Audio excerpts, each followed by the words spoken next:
Hi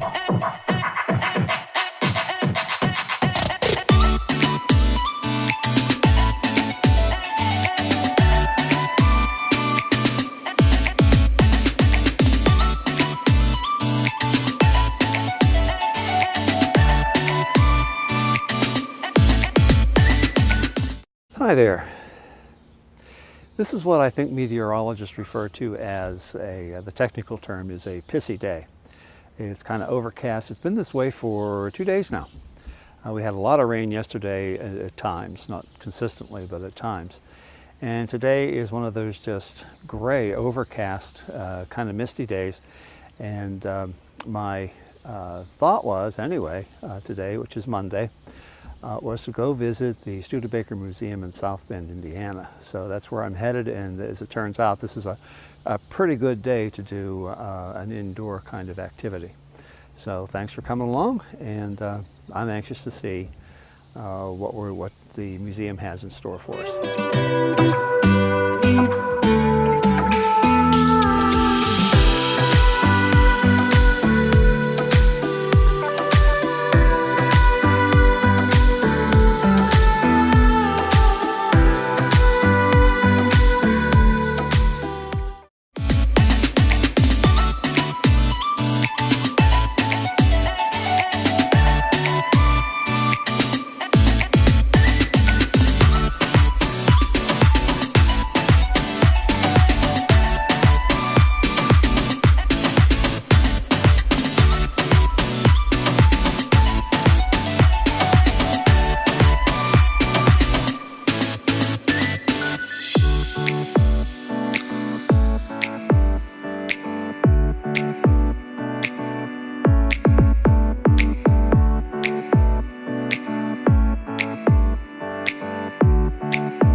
Although we're in the Studebaker Museum, they have an area where it's called a changing exhibit, and like that, the exhibits change from time to time. And right now, they're exhibiting Tiffany works, which are beautiful, Art Deco kind of thing. I remember in my great aunt's home, she had some Tiffany fixtures and some things, and of course as kids we didn't know that they were valuable. So in any event, hope you enjoyed the look around the gallery.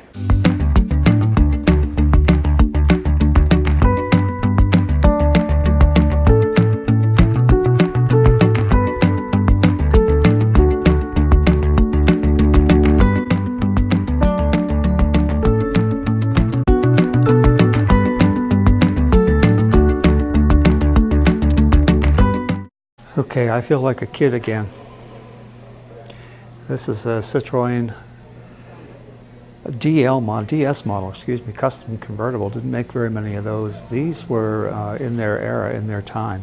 Just one of the most innovative cars around. Everything was new about it. The suspension was new. It was liquid and air.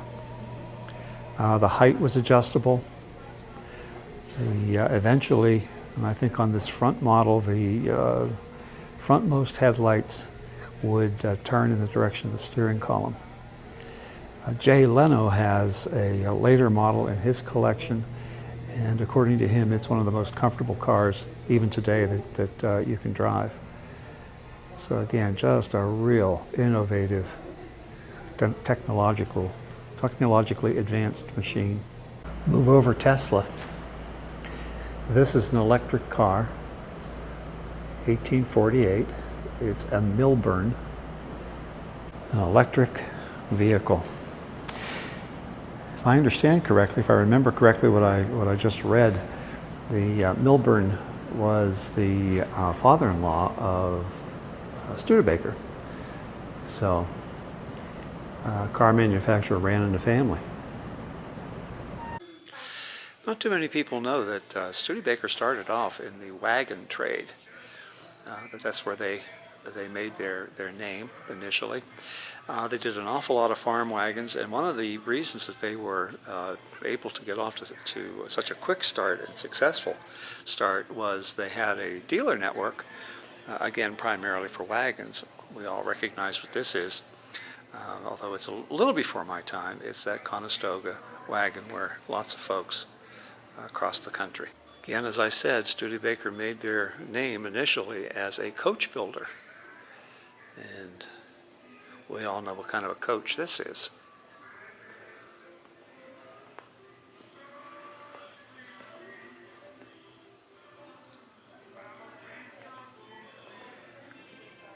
Farm wagons, another big Studebaker product. And an Oliver plow, apparently the Oliver family and Oliver mansions right here on the campus and can be part of the tour where you can go in and see them. They were manufacturers of plows and then eventually farm tractors. Over the river and through the woods to grandmother's house we go, and you're probably happy to have me stop singing, but this is a 1905 Studebaker Sleigh. What a deal that would have been on a cold, cold winter's afternoon. This is quite the classy wagon right here. Carriage, I should say. This is a phaeton. And boy, I'll tell you, the upholstery and everything in it is just beautiful. And this, I guess, is classified as a buggy. A little less elegant than what we saw over there as far as upholstery is concerned and suspension and whatnot. Now here's a piece of history that I did not know. This is a station wagon, a 1908 station wagon, and it got its name because, or from the fact that this is what this buggy, this vehicle, was used to transport people from the train station along with their luggage. So that is a station wagon. Studebaker bobsled.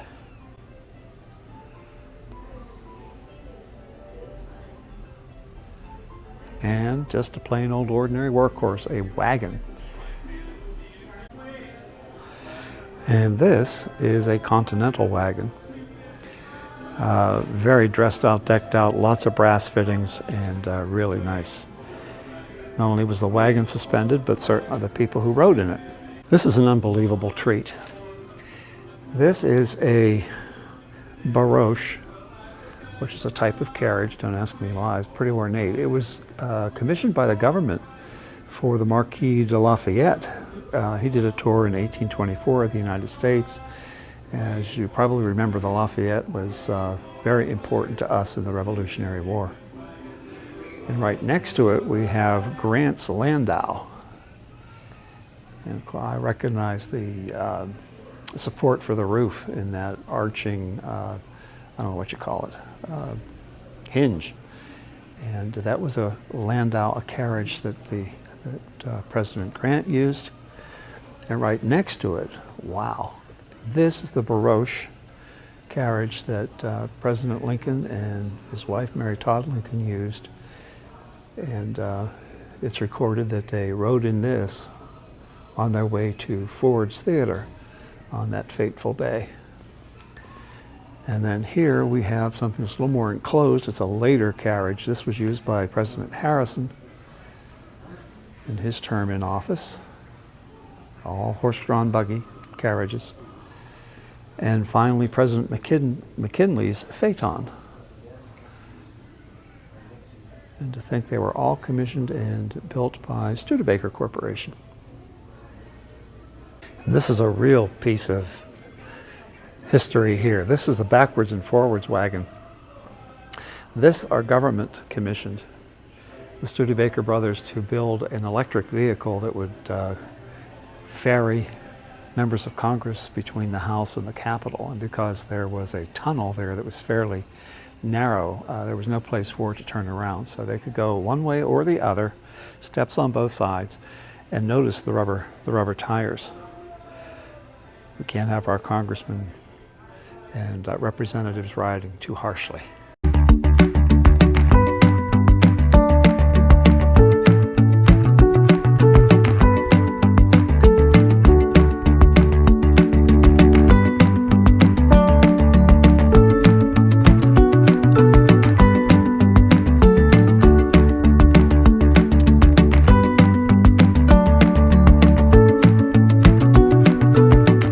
Some people don't know is that Studebaker is a real, or was a real, luxury brand automobile. As you can see in this representation, this was the Presidential Convertible Coupe. And the only way you can describe this is magnificent.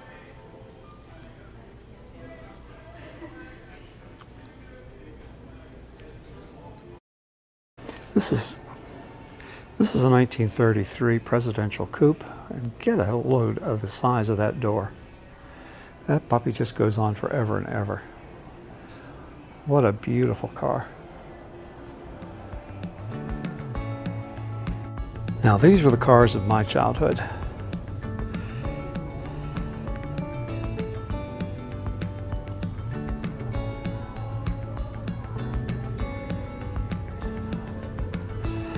This is a 1953, I think, 54, somewhere in that range, although I was a very young child.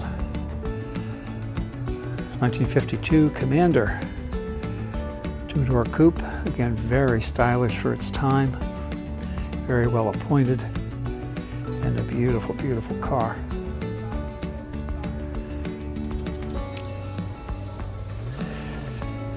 The Champion was a car of the early 50s as well, with that front end. Looks fresh today. I understand they got into a little bit of trouble with that TriStar. They were sued by Mercedes, and later examples you'll see that is missing. They have the S with the V8, but not the TriStar. It was a little too swoopy for its time. Looks fresh today. What a beautiful automobile.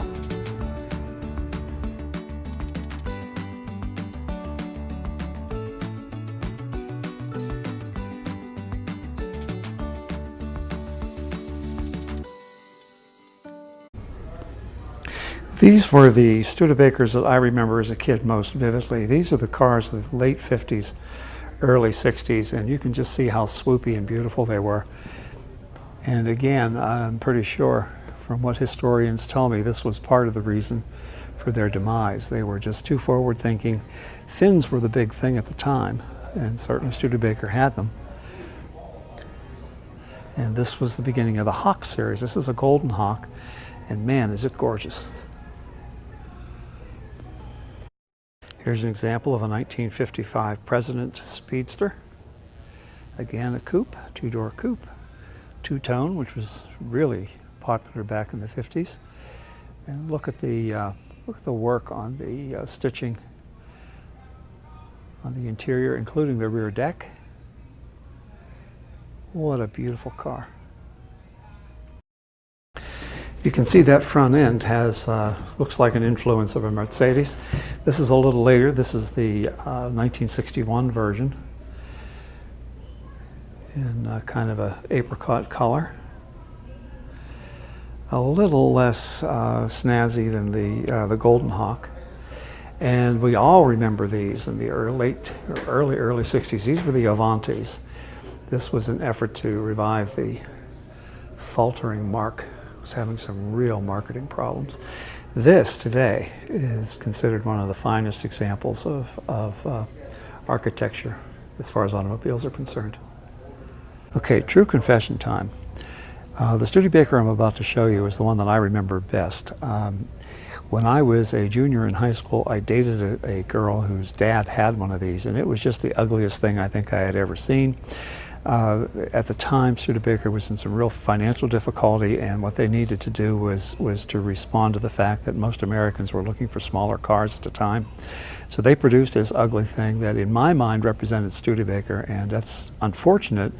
I've since learned better, but this is just a real example of what Studebaker became in response, I guess, to what they thought the market wanted. So here she goes.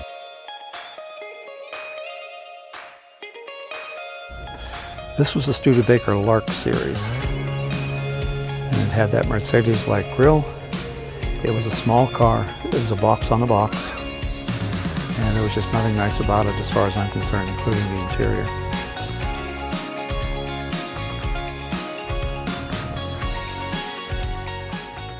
This car, on the other hand, is a complete opposite.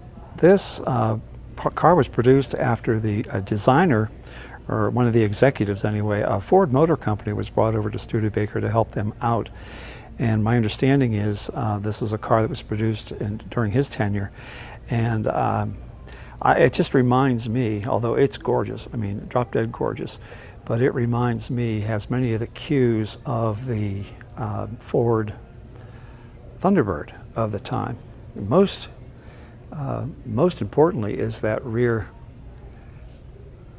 quarter deck. Just looks to me as though it could be on any Thunderbird of the time. But this Gran Turismo is just a beautiful, beautiful car, and the interior was just so well done as well. Just take a look at that.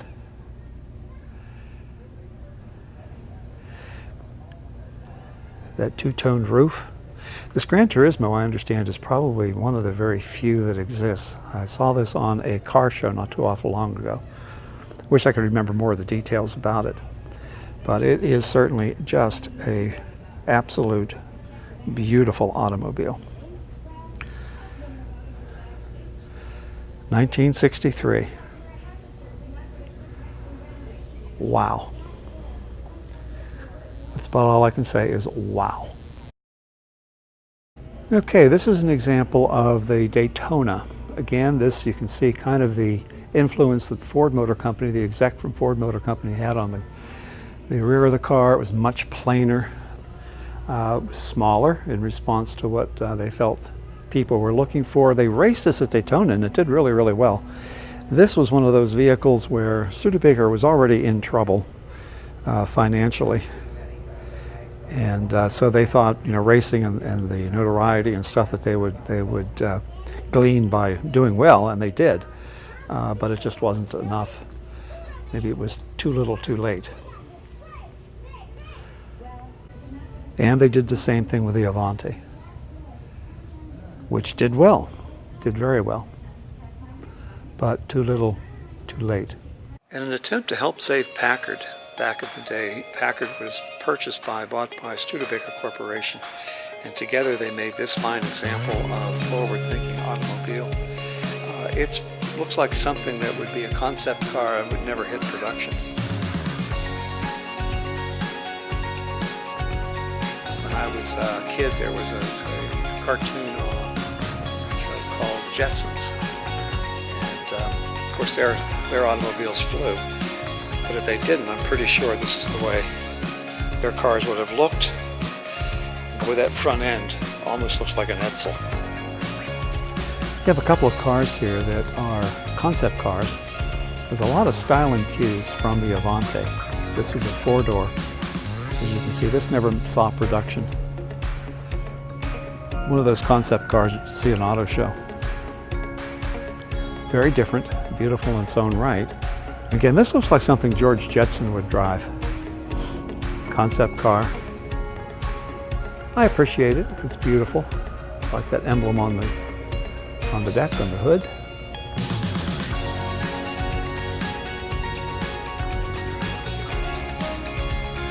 The Sceptre. I don't know whether you can see through the glare of the glass there, but boy, there's a lot of metallic vinyl going on in there, I guess, in a space age theme. 1962 Sceptre Prototype. Just take a look at that dashboard. Wow.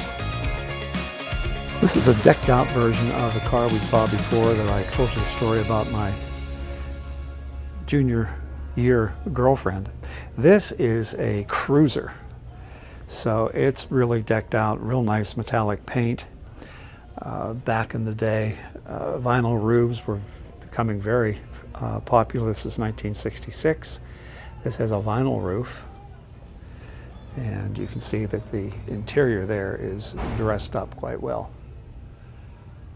I hate to say it, but I'm kind of as giddy as a schoolgirl when I'm down here. I have really thoroughly enjoyed everything that this museum has had to offer. And we're not done yet. This is downstairs. This is their storage, some of the things that they're restoring. I guess that's what I call it, storage. They're not yet on display, and it's got an example of some of the military stuff that they did. So we'll take a spin down here and hope you enjoy it. This was a prototype again. Never saw the light of day. 1962 sedan. This is a 1956 Presidential Classic, and this front end is Studebaker's attempt to mainstream. It looked pretty conventional for cars at the time, but it retained a lot of the Studebaker cues with regard to the sides. This is a real thrill for me today to be in this location and to have visited the museum. It was everything and more that I expected. Beautiful examples of so many of the vehicles, including some that I'd never seen before. So if you're ever in the area, boy, this is a must-see. Again, Studebaker was on its way out when I was a very young kid, but the history and some of the vehicles that I remember on the street when I was young, you'll see here today. So thanks for coming along, and I hope you enjoyed it. Bye-bye.